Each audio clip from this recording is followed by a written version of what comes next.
আল্লাহ পাক বলেন, হে মানব জাতি, কুলু মিম্মা ফিল আরদে হালালান তাইয়্যিবা, এই জমিনে যা কিছু হালাল এবং পবিত্র সেটাই তোমরা খাও। ওয়ালা তাত্তাবিউ খুতুওয়াতিশ শায়তান, শয়তানের পদাঙ্ক অনুসরণ করো না। ইন্নাহু লাকুম আদুউম মুবিন, নিশ্চয় শয়তান তোমাদের প্রকাশ্য শত্রু। খুব লক্ষ্য করার বিষয়, আল্লাহ হালাল খেতে শুধু মুসলমানকে বলেন নাই, মানব জাতিকে বলছেন। মুসলিম অমুসলিম, আস্তিক নাস্তিক যত মানুষ, সবাইকে আল্লাহর নির্দেশ হালাল খাও, ঠিক না? হালাল খাওয়াটা ইবাদত না? আমরা তো জানি সকল ইবাদত আল্লাহ ফরজ করছেন মুমিনের উপর। ঈমান আনার আগ পর্যন্ত কোনো আমল হতে পারে না। পারে? আগে ঈমান, তারপরে কি আমল। ঈমানবিহীন কোন আমল আল্লাহর কাছে গৃহীত হবে না। আল্লাহ তাআলা বলেন, وَمَن يَبْتَغِي غَيْرَ الْإِسْلَامِ دِينًا فَلَن يُقْبَلَ مِنْهُ وَهُوَ فِي الْآخِرَةِ مِنَ الْخَاسِرِينَ। আল্লাহ রাব্বুল আলামিন বলেন, আর যে ব্যক্তি মুহাম্মদ সাল্লাল্লাহু আলাইহি ওয়াসাল্লামের রিসালাতকে বিশ্বাস করবে না, তার মানে ঈমান আনবে না, তার নামাজ, রোজা, হজ, যাকাত কোন একটা আমল আল্লাহর কাছে গ্রহণযোগ্য হবে না, বরং কাল কিয়ামতের দিন সে ক্ষতিগ্রস্তদের কাতারে শামিল হয়ে যাবে। আগে ঈমান, তারপরে কি আমল। আমল। আল্লাহ নামাজ পড়তে বলেছেন মুমিনদেরকে, রোজা রাখতে বলেছেন মুমিনদেরকে, হজ করতে বলেছেন মুমিনদেরকে, যাকাত দিতে বলেছেন মুমিনদেরকে, হালাল খেতে বলেছেন গোটা মানব জাতিকে। কেন? তার কারণ হচ্ছে মুমিনের উপর তো হালাল খাওয়া ফরজ, কিন্তু যে যার ঈমান নাই, মানুষ হিসেবে সেও যদি হালাল এবং পবিত্র খাদ্য গ্রহণ করে, শারীরিকভাবে সে সুস্থ থাকবে, মানসিকভাবে সে সুস্থ থাকবে।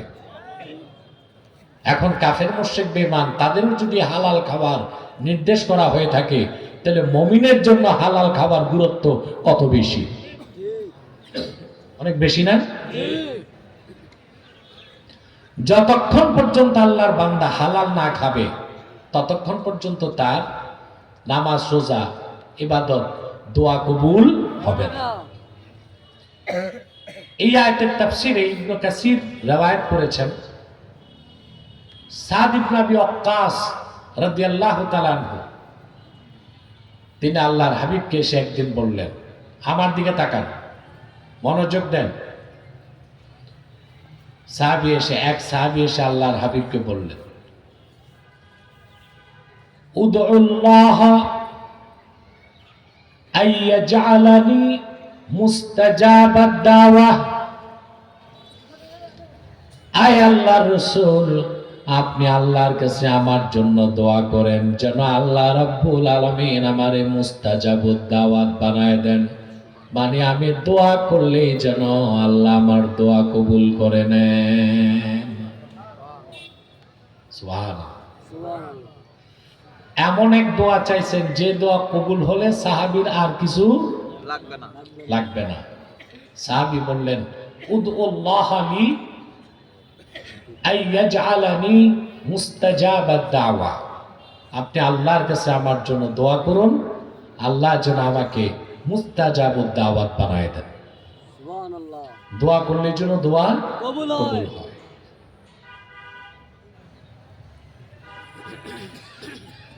আল্লাহর হাবিব সাহাবীকে একটা আমল দিলেন। কয়টা? একটা। আল্লাহর হাবিব বললেন অতিব মাতআমাক ফাতাকুন মুস্তাজাবাদ দাওয়া। আমার প্রিয় সাহাবী, তুমি তোমার রিজিকটারে পবিত্র করো, তুমি মুস্তাজাবুদ দাওয়াত হয়ে যাবা। কি পবিত্র করো? রিজিক। রিজিকটা পবিত্র করো, আল্লাহ তোমারে মুস্তাজাবুদ দাওয়াত বানায় দিবে। দোয়া কবুলের জন্য দুইটা জিনিস অবশ্যই লাগবে, আকলুল হালাল, সিদকুল মাকাল। কথা সত্য বলতে হবে, রিজিক পবিত্র করতে হবে। সুবহানাল্লাহ। আমি কি কবরস্থানে? না মাহফিলে? আপনারা ভুলে গেছেন না মনে আছে? দোয়া কবুলের জন্য কয়টা আমল? আকলুল হালাল, সিদকুল মাকাল।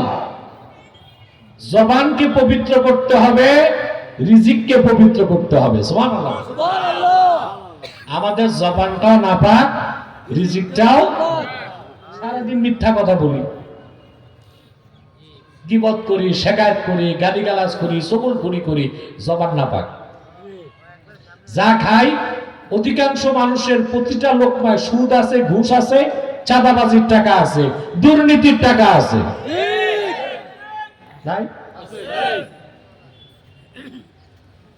নামাজ রোজা আদায় হয়, কবুল হয় না। একটা লোকের নামাজ কবুল হবার পর তার দ্বারা তো গুনার কাজ নিয়মিত হইতে পারে না। কোরআন কারীমে আল্লাহ তাআলা বলেন উতলু মা উহিয়া ইলাইকা মিনাল কিতাবি ওয়া আকিমিস সালাতা ইন্নাস সালাতা তানহা আনিল ফাহশাই ওয়াল মুনকার। আল্লাহ বলেন, প্রিয় হাবিব মুহাম্মদ সাল্লাল্লাহু আলাইহি ওয়াসাল্লাম, আপনার উপর অবতীর্ণ কোরআন আপনি তিলাওয়াত করুন, নামাজ কায়েম করুন। উম্মতকে বলে দেন, নিশ্চয় মুমিনের নামাজ তারে সকল হারাম কাজ, অশ্লীল কাজ থেকে রক্ষা করে। কিন্তু বাংলাদেশে দেখবেন 40 বছর যাবত যে লোকটা নামাজ পড়তেছে, ওই লোকটাই আবার সুদ খাচ্ছে, ঘুষ খাচ্ছে, পাল্লায় ওজনে কম দেয়, আরেকজনের খেতে সীমানা ধাক্কা ধাক্কি করে। দেখেন না, নামাজ পড়তেছে 40 বছর। কত বছর? 40 বছর। কিন্তু হারাম কাজ একটাও নাই যেটা বাদ দিছে। সুদ খাচ্ছে, ঘুষ খাচ্ছে, পাল্লায় ওজনে কম দিচ্ছে, পরের সম্পদ বেড়ে খাচ্ছে, বিচার আচারে বসলে দুই দিক থেকে বাইপাস করে। মাতবরের কাছে রোজার দিন বিচারের জন্য গেলে কই দিনে এসে করি না, রাইতে এসো। কারণ দিনে তো রোজা রাখছে, খাইতে পারবে না, এই জন্য রাতে ডাকে। নামাজ পড়ে, তারাবি পড়ে, বিচার করতে বসে ঘুষ খায়। আর আল্লাহ গ্যারান্টি দিচ্ছেন, আমার যে বান্দা 5 ওয়াক্ত নামাজ পড়বে, নামাজ তাকে গুনাহ থেকে বাঁচাবে। তাহলে বোঝা যাচ্ছে আমাদের নামাজ আদায় হচ্ছে, কবুল হচ্ছে না। নামাজ, রোজা, দোয়া, মুনাজাত কবুলের প্রথম শর্ত হচ্ছে রিজিক পাক, আকলুল হালাল, সিদকুল মাকাল। সুবহানাল্লাহ। আরে ভাই, যে তার জবান পবিত্র করবে আর রিজিক পবিত্র করবে, আল্লাহ তারে বেহেশতের উঁচু মাকাম দান করবে।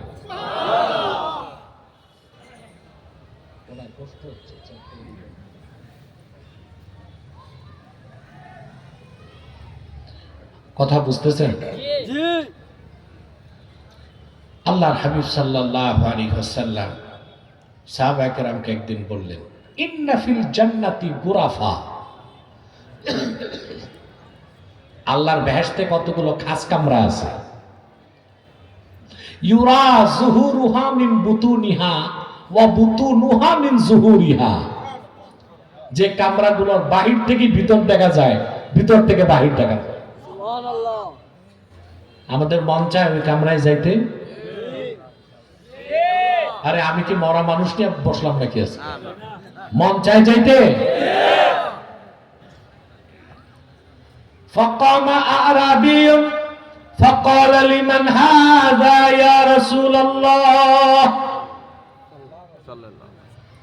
এক বেদুইন সাহাবী দাঁড়ায় গেলেন আর বললেন, ইয়া রাসূলুল্লাহ, ইয়া হাবিবাল্লাহ, বেহেশতের ভিতরে এত সুন্দর কামরাগুলো আল্লাহ রাব্বুল আলামিন কার জন্য রেখেছেন? আল্লাহর হাবিব জবাব দিলেন, লিমান আতাবাল কালাম ওয়া আত'আমা আত-তা'আম ওয়া আদামা সিয়াম ওয়া সাল্লা ফিল লাইলি ওয়ান নাসু নিয়াম।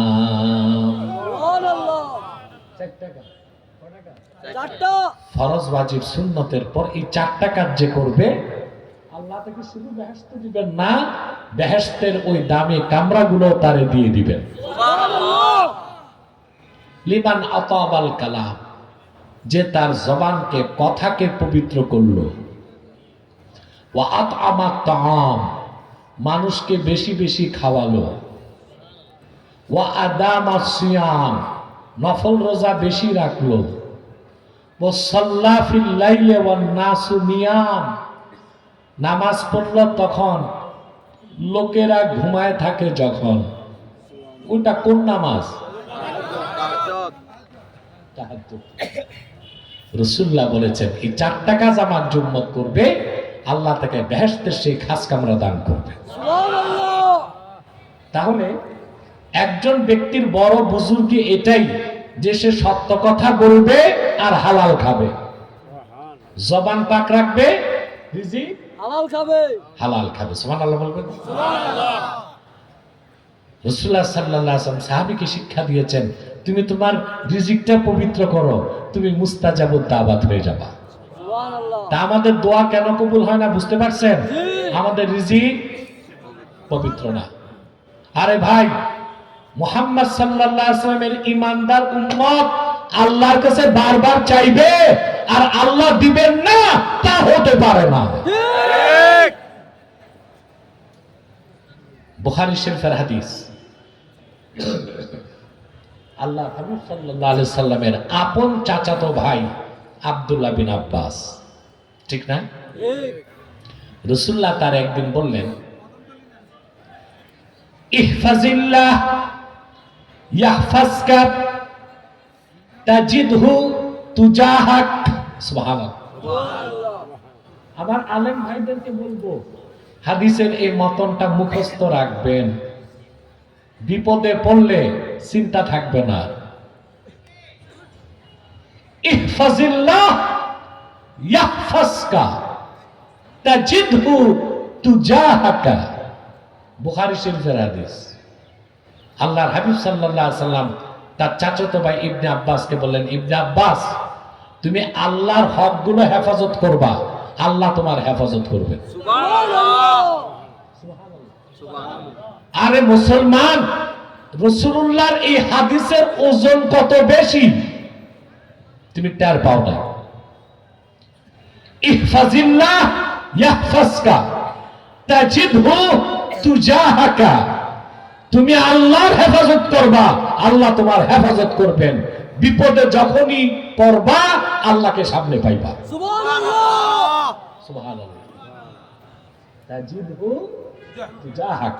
তিরমিজির riwayat আসছে আমামাক, যখন তুমি আল্লাহ সাহায্য চাইবা, আল্লাহকে সামনে পাইবা। সুবহানাল্লাহ। সুবহানাল্লাহ। আসেন একটা ঘটনা শুনে, বিরক্ত হচ্ছেন না তো? ইমাম ফখরুদ্দিন রাজি তাফসীরুল কবীরের মধ্যে ঘটনাটা লিখেছেন।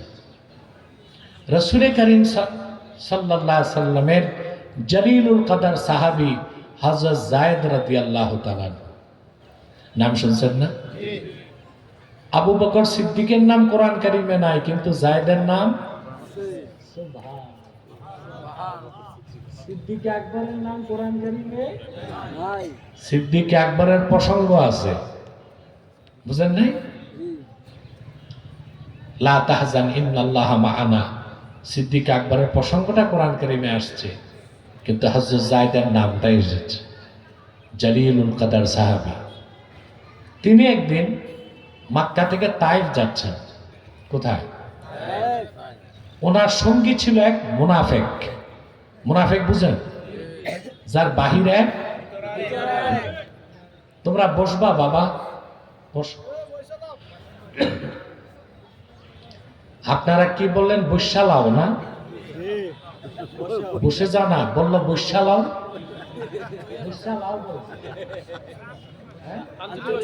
এটা আঞ্চলিক, বয়ালাও। বাহ,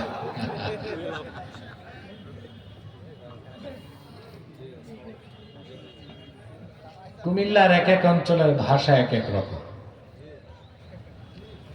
এক এক অঞ্চলের ভাষা। ওই দেখি কোথাও কুমিল্লা পুলিশে বলে হুলুস, কোথাও হুলিশ, কোথাও পুলিশ, ঠিক না? আহলুল লোগা, ডিকশনারি যারা লিখছেন বা লোগাত প্রণেতা যারা লোগাতের কাজ করছেন, তারা বলেন প্রতি 30 মাইল অন্তর অন্তর ভাষার পরিবর্তন হয়। কত মাইল? 30 মাইল। হযরত যায়েদ রাদিয়াল্লাহু তাআলা আনহুর সঙ্গী ছিল মুনাফিক। মুনাফিক কিন্তু দুই প্রকার, কাফের মুনাফিক, ফাসিক মুনাফিক। নেফাক দুই প্রকার, নেফাক ইতিকাদি, নেফাক আমালি। কেউ মুসলমান কিন্তু আমলটা মুনাফিকের মতো, সে মুনাফিক কিন্তু ফাসিক মুনাফিক। কিন্তু কোন ব্যক্তি আকীদায় নেফাক, সে কাফের মুনাফিক। আল্লাযী আযহারাল ইসলামা ওয়া আবতানাল কুফরা।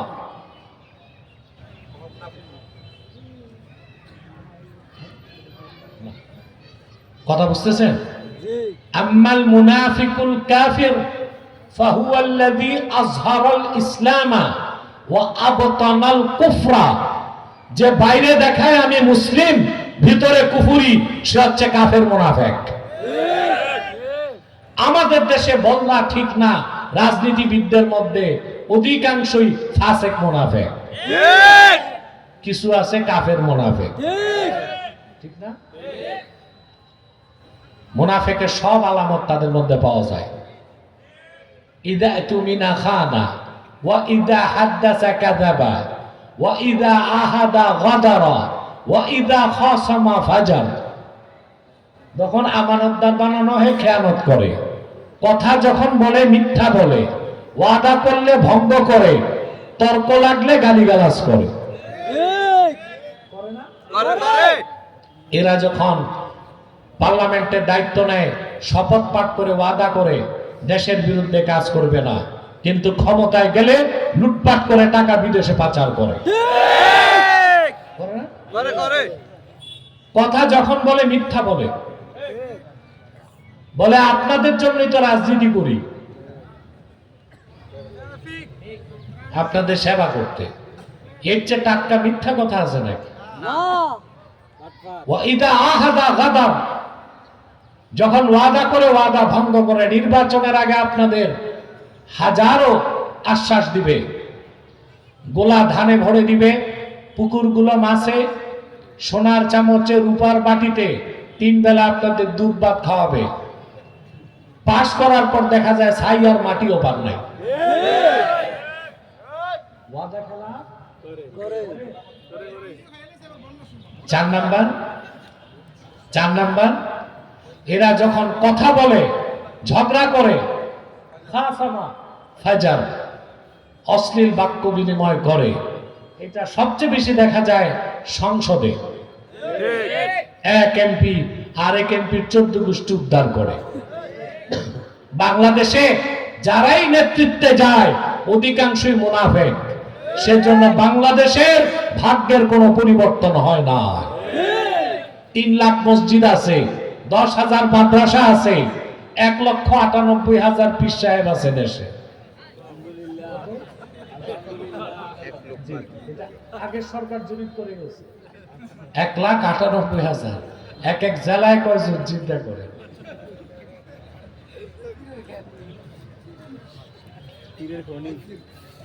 তো এই 3 লাখ মসজিদ, 10,000 মাদ্রাসা, কয়েক লক্ষ পীর আছে, দেশ স্বাধীনের 53 বছরেও আল্লাহ দিনের পক্ষে একটা আইন আপনারা পাশ করতে পারেন নাই।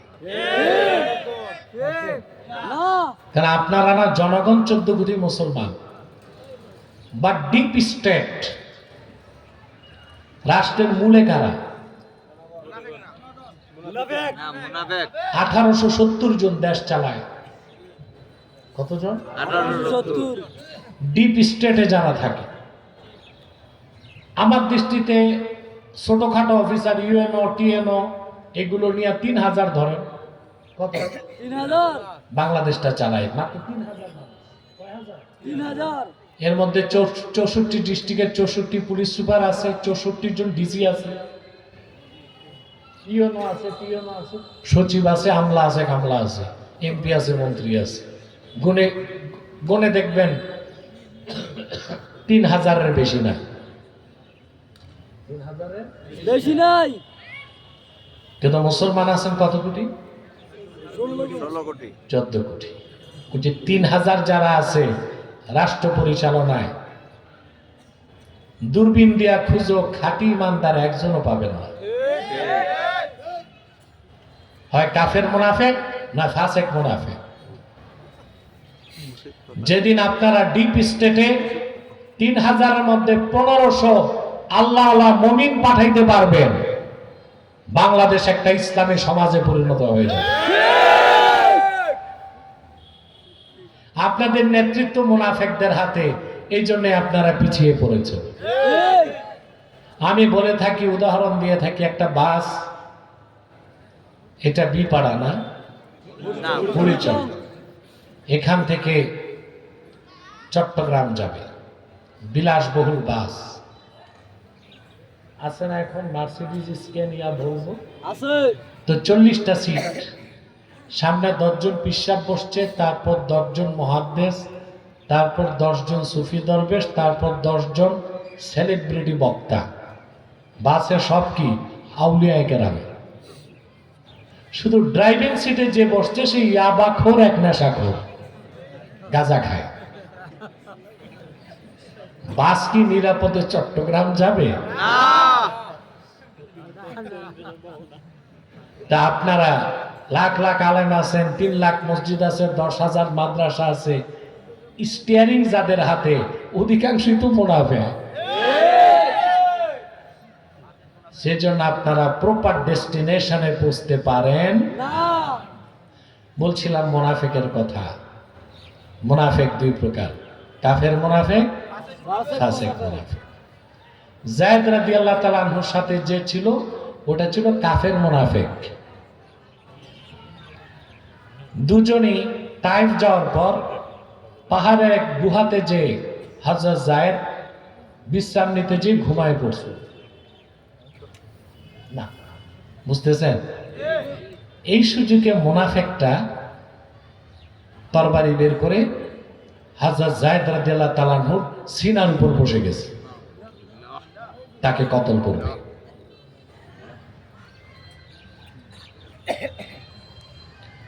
হযরত যায়েদ বললেন, ভাই তুমি না আমার সঙ্গী? বলে, না, তোমরা যে মুনাফিক বলো না, আমি সেই মুনাফিক। আমি মুসলমান না, আমি ঈমান আনি নাই, এমনি প্রকাশ করছি আমি মুসলমান। বলে, ভালো কথা, তুমি মুনাফিক, তা আমাকে হত্যা করতে চাও কেন? তো সে জবাবটা কি দিছে দেখেন। ইন্না রাসূলুল্লাহি সাল্লাল্লাহু আলাইহি ওয়াসাল্লাম ইউহিব্বুক ওয়া আনা উবগিদুহু।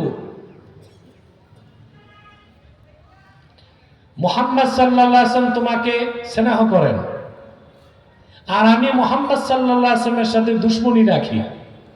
তোমাকে হত্যা করলে মুহাম্মদ সাল্লাল্লাহু আলাইহি ওয়াসাল্লাম কষ্ট পাবেন, এটাই আমার স্বার্থ।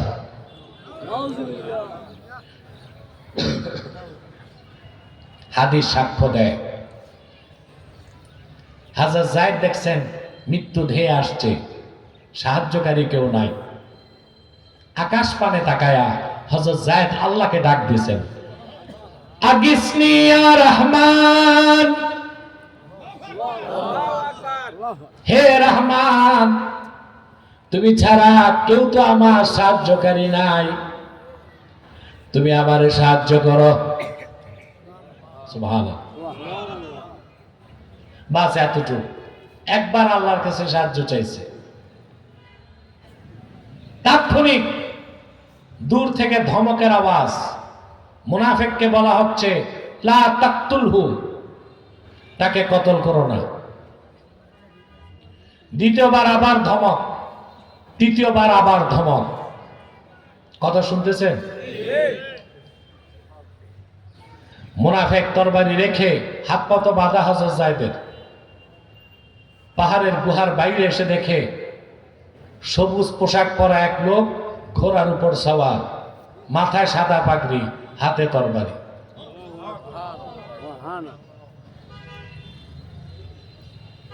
বাম হাতে মুনাফিকের চুল ধরলো, ডান হাতে তার গর্দান কেটে দিল। ভিতরে যে সে সবুজ পোশাকধারী লোকটা হযরত যায়েদের হাত পায়ের বাঁধন খুলে দিলেন। হযরত যায়েদ দাঁড়ায় গেলেন। আমার মনে হয় ভাইজান আসছেন মনে হয়, আপনারা দেখেন। সম্মানিত সুধী, আজকে যিনি শুভাগমন করেছেন আমাদের জৌনপুরি খানদানের মুরাব্বি আল্লামা ফারুক সিয়ার সিদ্দিকী পীর সাহেব জৌনপুরি এসেছেন, বলেন আলহামদুলিল্লাহ। আব্দুর রহমান, স্লোগান দাও। যা দাঁড়িয়ে আছেন বসে যান। আপনাদেরকে বলছি, যা দাঁড়িয়ে আছেন বসে যান। আমি বক্তব্য শুরু করেছি 1 ঘন্টার বেশি হয়ে গেছে, আর 10 মিনিট কষ্ট করবেন না ইনশাল্লাহ? বাকি কথাগুলো বলে ফেলি, কি বলেন? নারে তাকবীর, নারে রিসালাত, ইয়া রাসূলুল্লাহ। ফারুক সিয়ার সিদ্দিকী হুজুরের আগমন, শুভেচ্ছার স্বাগতম। মাহফিল কমিটির পক্ষ থেকে জৌনপুর হুজুরদের আগমন, নারে তাকবীর। জৌনপুর বিশ্বাস হুজুরের আগমন, জৌনপুর বিশ্বাস হুজুরের আগমন, ফারুক সিয়ার সিদ্দিকী হুজুরের আগমন, নারে তাকবীর, আল্লাহু আকবার, নারে রিসালাত, ইয়া রাসূলুল্লাহ। জৌনপুর বিশ্বাস হুজুরের আগমন, শুভেচ্ছার স্বাগতম, নারে তাকবীর, আল্লাহু আকবার।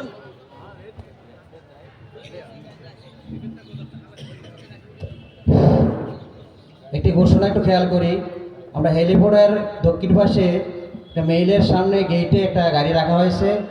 ওই গাড়িটার কারণে ভিতর থেকে মাল বাইরে হতে পারতেছে না, দয়া করে গাড়িটা একটু স্থানান্তর করবেন। বাস বসেন। সম্মানিত সুধী, খেয়াল আছে কথা? বের হয়ে দেখলেন, মুনাফিক বের হয়ে দেখলো কি, ঘোড়ার উপর সবুজ পোশাকধারী, সাদা পাগড়ি, হাতে তরবারি লোক মুনাফিকের গর্দান ধরে তার গর্দান কেটে দিয়েছে। ভিতরে যে হযরত যায়েদের হাত পায়ের বাঁধন খুলে দিয়েছে। সুবহানাল্লাহ, সুবহানাল্লাহ। হযরত যায়েদ যখন দাঁড়ালেন, ওই লোকটা হযরত যায়েদরে বুকে লাগায় কপালে চুমা দিছে। সুবহানাল্লাহ। যায়েদ বললেন, আপনি কে? বলল, আমি জিবরিল আমিন। সুবহানাল্লাহ। বলে, তার মানে? বলে, যায়েদ, তুমি যখন আল্লাহকে ডেকে বলেছ আগিসনি ইয়া রহমান, হে রহমান আমাকে সাহায্য করুন, আমি জিবরিল ছিলাম সিদরাতুল মুনতাহায়। আল্লাহ আমাকে নির্দেশ করলেন, জিবরিল আমার হাবিব মুহাম্মদ সাল্লাল্লাহু আলাইহি সাল্লামের সাহাবী যায়েদকে হত্যা করা হচ্ছে। আদরিক আব্দি, আমার বান্দা যায়েদ আমারে ডাক দিয়েছে, জলদি করে তুমি যায়েদের কাছে চলে যাও।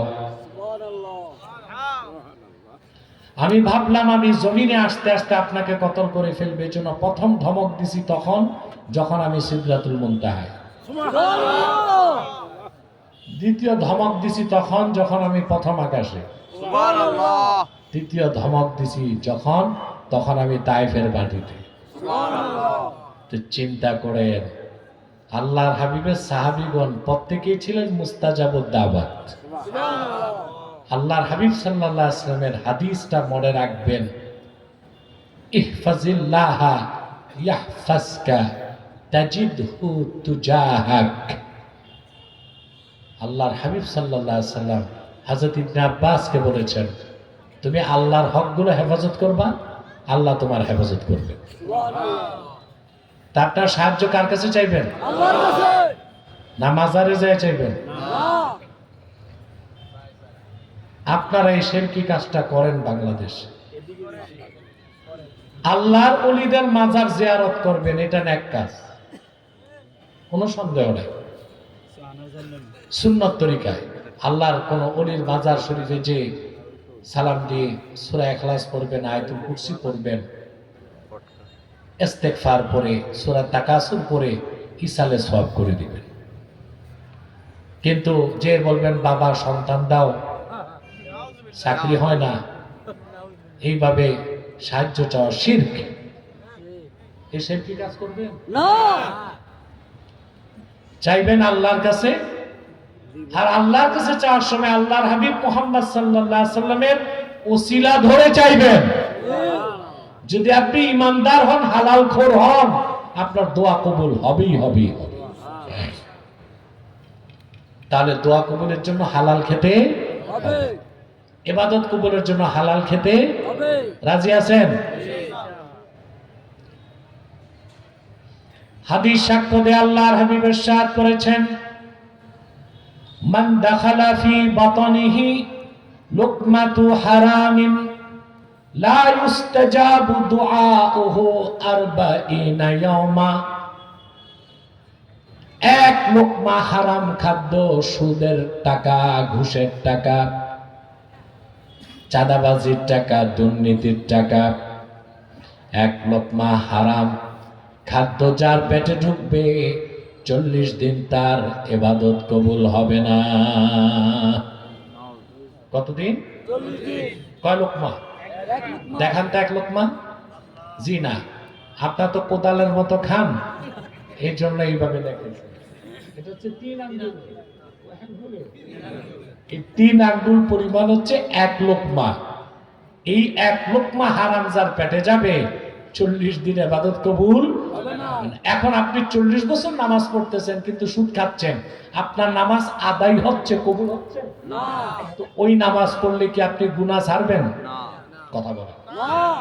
এই যে আমরা নামাজ পড়লেও গুনাহ কেন ছাড়তে পারি না, এটা হচ্ছে একটা কারণ। আল্লাহ বলেছেন, কুলু মিম্মা ফিল আরদে হালালান তাইয়্যিবা, হালাল খাও, তাইয়্যিব খাও। আল্লাহ শুধু হালাল খেতে বলেন নাই, হালাল খাও, তাইয়্যিব খাও, পবিত্র খাও। এখন হালাল আর পবিত্রের মধ্যে পার্থক্য কি, এটা বুঝাবো? কথা বলেন। জি। ইমাম জালালউদ্দিন সুয়ুতী রাহমাতুল্লাহ লিখেছেন, কুলু মিম্মা ফিল আরদি হালালান তাইয়্যিবা আই মুস্তালাজ্জা। সুবহানাল্লাহ, সুবহানাল্লাহ। হালাল খাইতে, আপনার মোবাইলগুলো বন্ধ করে দিন, মোবাইলগুলো বন্ধ। হালাল খাও, সুস্বাদু স্বাস্থ্যকর জিনিস খাও। ঠিক। তাইয়্যিবা মানে সুস্বাদু স্বাস্থ্যকর, সুস্বাদু স্বাস্থ্যকর, স্বাস্থ্যকর। শুধু হালাল খাইতে আল্লাহ বলেন নাই। সব হালালকে খাওয়া যায়? আপনার মুখের যে থুতুটা, এটা হালাল না হারাম? হালাল। কথা বলেন। হালাল, 100% হালাল। এখন পিরিজে থুতু দিয়া বলেন ভাই একটু চাটেন, হালাল তো, একটু চাটেন না, খাওয়া যাবে না। এটা হালাল কিন্তু তাইয়্যিব না। আল্লাহ কি শুধু হালাল শুধু বলছেন? না, তাইয়্যিবা। তাইয়্যিবা, তাইয়্যিবার সবচেয়ে সুন্দর ব্যাখ্যা করেছেন ইমাম আলুসি তাফসীর রুহুল মানিতে। এই আয়াতের ব্যাখ্যায় তিনি লিখেন, ইমাম শাফি রহমতুল্লাহর বক্তব্য এনেছেন মাহমুদ আলুসি তাফসীর রুহুল মানিতে প্রথম খণ্ডে। ইমাম শাফি বলেছেন, ওয়াল মুরাদু বিহি কুল্লু মা তাস্তাতিবুহু আশ-শাহওয়াতুল মুস্তাকিমাতুন নাশিয়াতু মিন মিজাজিস সহি। সুবহানাল্লাহ। ইমাম শাফির ব্যাখ্যাটা কত ওজস্বী। আল মুরাদু বিহি মা তাস্তাতিবুহু আশ-শাহওয়াতুল মুস্তাকিমা আন-নাশিয়াতু মিন মিজাজিস সহি। ইমানদার সুস্থ বিবেক সম্পন্ন মানুষের সুরুচি যেই খাদ্যকে ভালো বলে ওইটা তৈয়াব। বুঝেন? ঘুমাও কে কে ঘুমান? হাত উঠা। কি অবস্থায় এতটা আনকনসাস মানুষকে ওয়াশ শোনায় কি হবে?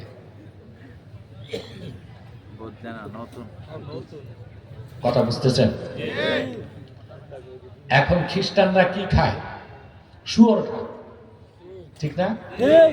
ওদের কাছে ভালো লাগে বলেই তো খায়। কথা বল। সবচেয়ে আজে বাজে খাবার খায় বৌদ্ধরা, বুঝলেন? বৌদ্ধদের মধ্যে যেগুলো বেশি নিকৃষ্ট ওগুলো সব আজে বাজে জিনিস খায়। কি খায় শুনলেও বমি আসবে আপনার। বানরের মাথার মগজ, গুইশাক, কেঁচো, পোকামাকড়। আমি সিঙ্গাপুরে একটা দোকানে যেয়ে দেখি প্যাকেট ভর্তি পোকা বিক্রি করতেছে। আপনারা মাছ শুটকি করে খান, ওরা পোকা শুটকি করে খায়।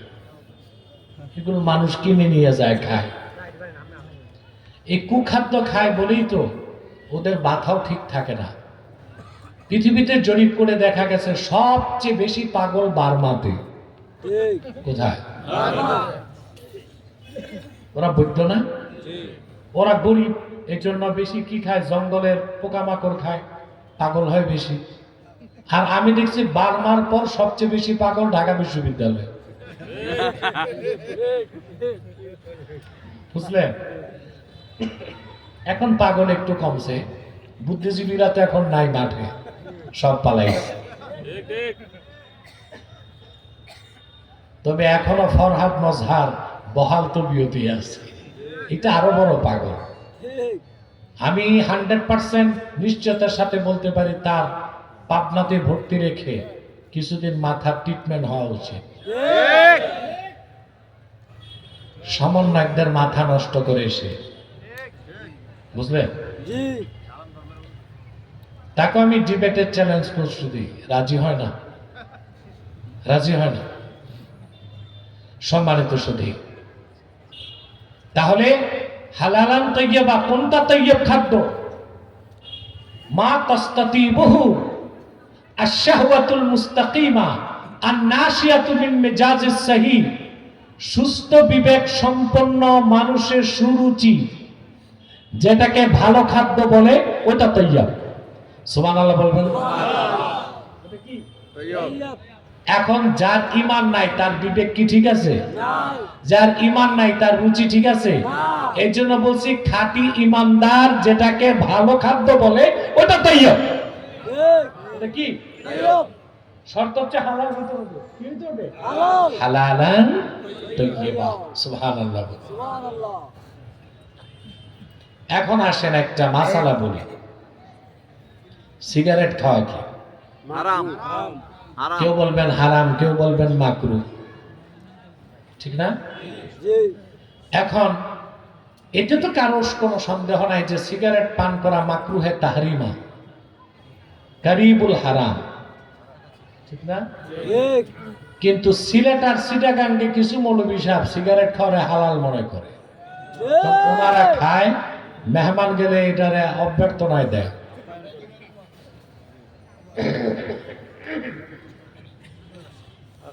এখন ওনারা খায় তো এই জন্য এটারে হালাল করার চেষ্টা করে। কিন্তু আমি আপনাকে একটা প্রশ্ন করি ভাই, সিগারেট হালাল কি হারাম পরে? আল্লাহ কি শুধু হালাল খেতে বলছেন না সুখাদ্য? সিগারেটটা যে কুখাদ্য এটা সন্দেহ আছে? এটার যে দুর্গন্ধ, যারা চেইন স্মোকার, নিয়মিত সিগারেট টানে, ওদের মুখ থেকে ছোট বাচ্চাদের পেশাবের গন্ধ আসে।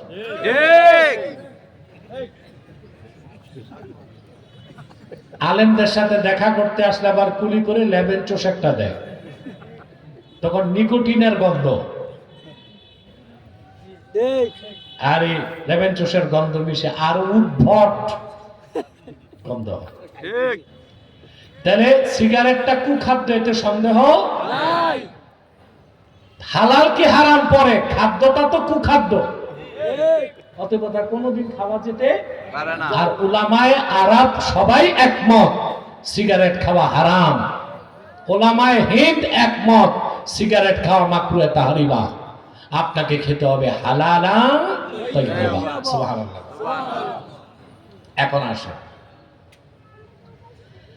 হালাল খেতে হলে হালাল কামাই করতে হবে। কথা বলেন। শরীয়তের একটা উসুল আছে, মা ইউবজি ইলাল ফারজে ফাহুয়া ফারজুন। ফরজের জন্য যেটা দরকার ওটা কি? ফরজ। তা হালাল খাওয়া কি?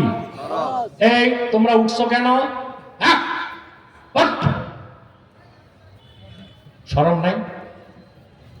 এতগুলো মানুষ বসে আছে, উঠার কি? একটু পর তো মুনাজাতি হবে, তারপর যাও। আসরের টাইম বাকি আছে, ওযু করার টাইম পাবা, এখানে জামাত করবা, অনেক সময় আছে।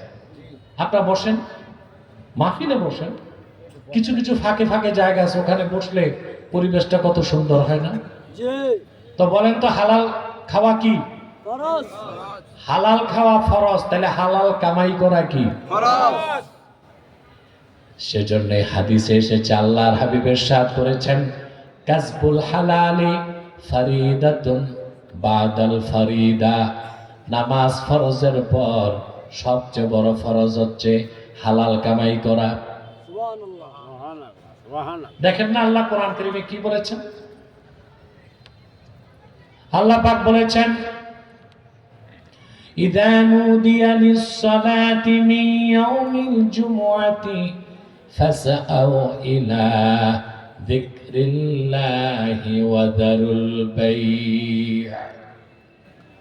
যখন জুমার দিন আজান হয়ে যায়, ব্যবসা বাণিজ্য বন্ধ করো, জুমার খুতবা নামাজের দিকে দৌড়াও। কথা বুঝতেছেন? তারপর আল্লাহ বলে দিয়েছেন, وَإِذَا قُضِيَتِ الصَّلَاةُ فَانْتَشِرُوا فِي الْأَرْضِ وَابْتَغُوا مِنْ فَضْلِ اللَّهِ। জুমার নামাজ যখন হয়ে যায়, মসজিদে বসে বসে তাসবিহ পড়ার দরকার নাই, জমিনে ছড়ায় যাও হালাল কামাই করার জন্য। বলেন সুবহানাল্লাহ। আপনি কামাই করবেন হারাম আর খাইতে চাইবেন হালাল, এটা কি সম্ভব? কথা বলেন। আপনি যদি হালাল কামাই করতে চান, চারটা সূরত। কয়টা? সর্বশ্রেষ্ঠ সূরত, আপনি জিহাদের ময়দানে যাবেন, গনিমতের মাল পাবেন। তারপর হচ্ছে চাকরি করবেন, তারপর হচ্ছে ব্যবসা করবেন। 4 নাম্বার একটা আছে, হালাল খাইতে পারবেন ভিক্ষা কইরা। কথা বলেন। ভিক্ষা করা কি হারাম? কথা বলেন। হালাল।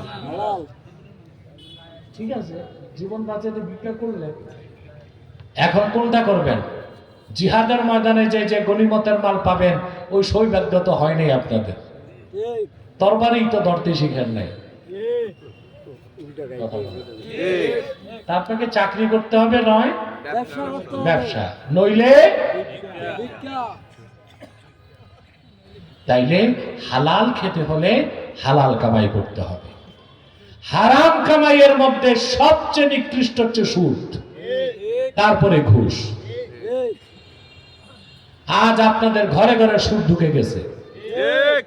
গ্রামীণ, ব্র্যাক, আশা, নিরাশা, কারিতাস, আক্ষেপ, পদক্ষেপ, সহসা, ভরসা, ব্যাঙ্গে ছাতার মতো এনজিওর কোনো অভাব আছে?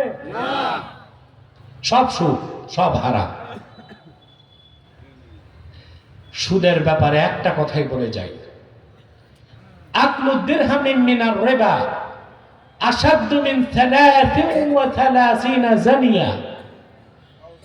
এক দেড়হাম সুদ খাওয়া 33 বার জানা করার চেয়ে বড় গুনাহ। আবার বলছি, এক দেড়হাম সুদ কামাই করা 33 বার জানা করার চেয়ে বড় গুনাহ। আবার বলছি, এক দেড়হাম সুদ কামাই করা 33 বার জানা করার চেয়ে বড় গুনাহ। বুঝে থাকলে বলুন, জানাকার বড় অপরাধী না সুদখোর? কিন্তু আপনার তো মসজিদ কমিটি, মাদ্রাসা কমিটিতে বড় বড় পদ দেন সুদখোর আর ঘুষখোরকে, ঠিক না? যে 5 ওয়াক্ত নামাজ পড়ে ভালো মানুষ, পয়সা নাই, এরে সভাপতি দেন, সেক্রেটারিও দেয় না। মসজিদের সভাপতি সুদখোর, সেক্রেটারি ঘুষখোর। একটা ব্রাক ব্যাংকের অফিসার আর একটা সাবেক দারোগা। ইমাম সাহেব মেম্বরে বসে চিন্তা করে কি ওয়াজ করব। সুদের বিরুদ্ধে বললে সভাপতি চোখ বড় করে, কাশি কাশি শুরু করে। ঘুষের বিরুদ্ধে বললে সেক্রেটারি মুখ চুলকায়, মানে অন্যদিক যান। চাকরির ভয়তে বেচারা ইমাম সাহেব সুদবাদ ঘুষবাদ কবরের বয়ান শুরু করে, সব খুশি। সেক্রেটারি সুবহানাল্লাহ, সভাপতি আলহামদুলিল্লাহ, ইমাম সাহেব ঠিক আছে, ইমাম সাহেব ঠিক আছে। আরে ভাই, সেজন্য তোমরাই দায়ী। তোমরা যুবকরা ঐক্যবদ্ধ হয়ে বলে দাও, মসজিদের কমিটিতে সেই থাকবে যে নামাজি হালালখোর, কোন বেনামাজি সুদখোরের জায়গা মসজিদ কমিটিতে হতে পারে না। আল্লাহু আকবার, নারায়ে তাকবীর, আল্লাহু আকবার, নারায়ে রিসালাত, ইয়া রাসূলুল্লাহ। আমার ভাইরা, গ্রাম দেশে মসজিদ করলে দেখা যায় ঢাকা থেকে শিল্পপতি দাওয়াত দেয়, ওই বেটা এসে 1 কোটি 50 লাখ দেয়, টাকা পুরাটাই হারাম, ঋণ খেলাপি, ঠিক না? ওই সুদখোরের টাকা দিয়ে মসজিদ বানাইছো, নামাজ পড়লে নামাজ আদায় হবে, কবুল কি হবে? আদায় হবে, কবুল হবে না। কিন্তু তোমরা যদি মহল্লার গরিব মানুষগুলো রক্ত পানি করা ঘামের পয়সা দিয়া খেজুর পাতার ছাউনি দিয়াও মসজিদ বানাতা, ওই মসজিদে যদি আল্লাহকে একটা সেজদা করতা, সেই সেজদার দাম আমার আল্লাহর কাছে 7 আকাশের চেয়ে বেশি হয়ে যেত, সুবহানাল্লাহ, ঠিক না? তাহলে সবচেয়ে নিকৃষ্ট হচ্ছে কি? সুদ, তারপর ঘুষ। কিন্তু আমাদের দেশে উল্টা, যে সুদ খায় তাকে ঘৃণা করে না, যে ঘুষ খায় দুর্নীতিবাজ হিসেবে তাকে বেশি ঘৃণা করে। অথচ ঘুষখোর থেকে নিকৃষ্ট কে? সুদখোর। মনে থাকবে? তাহলে আল্লাহর নির্দেশ, কুলু মিম্মা ফিল আরদি হালালান তাইয়্যিবা, ভূপৃষ্ঠে যা কিছু হালাল এবং পবিত্র তা খাও। রাজি আছেন? আজকে পুরা 1 ঘন্টার বেশি বক্তব্য হলো এই হালাল খাওয়ার ব্যাপারে। হালাল খাবেন তো ইনশাআল্লাহ? ইনশাআল্লাহ। আমার বড় ভাই এসেছেন, তিনি মোনাজাত করবেন নসিহত করে। তো আমরা একটু সালাত ও সালাম পড়ে নিই, ঠিক আছে? তারপর বসে যাব মহব্বতে। সাল্লাল্লাহু